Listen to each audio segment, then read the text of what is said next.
Heartful மேட்ரிமானி. உங்கள் life பார்ட்னரை தேர்ந்தெடுக்க heartful மேட்ரிமானி தான் ரைட் சாய்ஸ். ஏன்னா தமிழ்நாட்டை சேர்ந்த ஆயிரக்கணக்கான வரன்கள் இங்கே தான் கொட்டி கிடக்கு. நீங்கள் எதிர்பார்க்குற மாதிரியே தினமும் 10 வரன்களை உங்கள் வாட்ஸ்அப் மற்றும் இமெயிலுக்கு அனுப்பி வைப்பாங்க. ஹார்ட்ஃபுல் மேட்ரிமானியோடைய லிங்க்கு கீழே டிஸ்கிரிப்ஷனில் இருக்குது. கிளிக் பண்ணி உங்கள் வாழ்க்கை துணையை தேர்ந்தெடுங்க.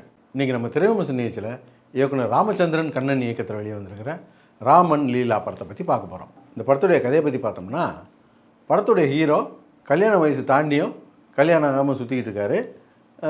நீ போய் ட்ரெயின் ரயில்வே ஸ்டேஷன் பக்கம் போனேன்னா ஏதாவது ஒரு பொண்ணை பார்த்து பிக்கப் பண்ணிக்க வேண்டியதானே அப்படின்னு ஒரு நண்பர் ஐடியா கொடுக்குறாரு.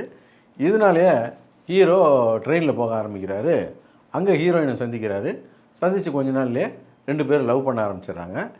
இப்போது பொண்ணை கல்யாணம் பண்ணிக்கலாம் அப்படின்னு சொல்லிட்டு வீட்டிலலாம் அறிமுகப்படுத்திட்டு பார்க்குறாரு. அந்த பொண்ணுக்கிட்ட ஒரு பிரச்சனை இருக்குது.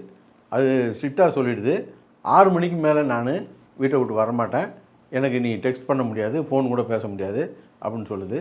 அது ஏன் அப்படின்னு தெரிய வரும்போது கதையில் ஒரு மாறுதல் வருது. அது என்ன அப்படிங்கிறத இந்த படத்துடைய கதை. இது ஒரு ஃபேண்டசி கதை.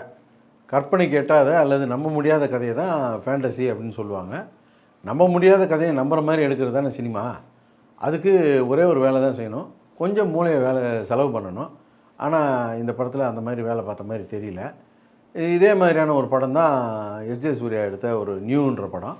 அதுவும் ஒரு கற்பனையான கதை தான். ஆனால் அந்த கதை ஆரம்பித்து கொஞ்ச நேரத்திலலாம் படத்தில் நடக்கிறதெல்லாம் உண்மை அப்படின்னு நம்மளை நம்ப வச்சுருவாங்க. அதுதான் அந்த படத்துடைய வெற்றி. அப்படியான எந்த வேலையும் செய்யாதனால இந்த படம் நம்மளை சோதனை பண்ணிடுச்சு. படம் ஆரம்பித்ததுலேருந்து கதை எங்கேயாவது டேக் ஆஃப் ஆகிடாதா அப்படின்னு உட்காந்துக்கிட்டு இருந்தோம். அதை விட்டுட்டு இவங்க கதையை சுவாரஸ்யப்படுத்துகிற மாதிரி அப்படின்னு சொல்லிட்டு வர்ற கேரக்டர்லாம் காமெடி பண்ணிட்டு இருந்தாங்க. அந்த அளவுக்கு காண்டேற்றிக்கிட்டு இருந்தாங்க. கதை எங்கேயுமே டேக் ஆஃப் ஆகலை. மாறா அதில் பாதாளத்துக்கு தான் போச்சு. ஃபேண்டசி கதையெல்லாம் யோசிக்கிறது தப்பு இல்லை. அதுக்கேற்ற கதையையும் திரைக்கதையும் எழுதி நம்ப வைக்கிற மாதிரி படமாக கொடுக்கணும். நம்ப வைக்கிற மாதிரி படமாக கொடுக்க முடியலன்னா படம் பார்க்க போகிறவங்கலாம் கழுத்தறு போட்டி சாக வேண்டியதான். உங்களுடைய லைஃப் பார்ட்னரை தேர்ந்தெடுக்க டிஸ்கிரிப்ஷனில் இருக்க ஹார்ட்ஃபுல் மேட்ரிமோனியோட லிங்கை கிளிக் பண்ணுங்கள்.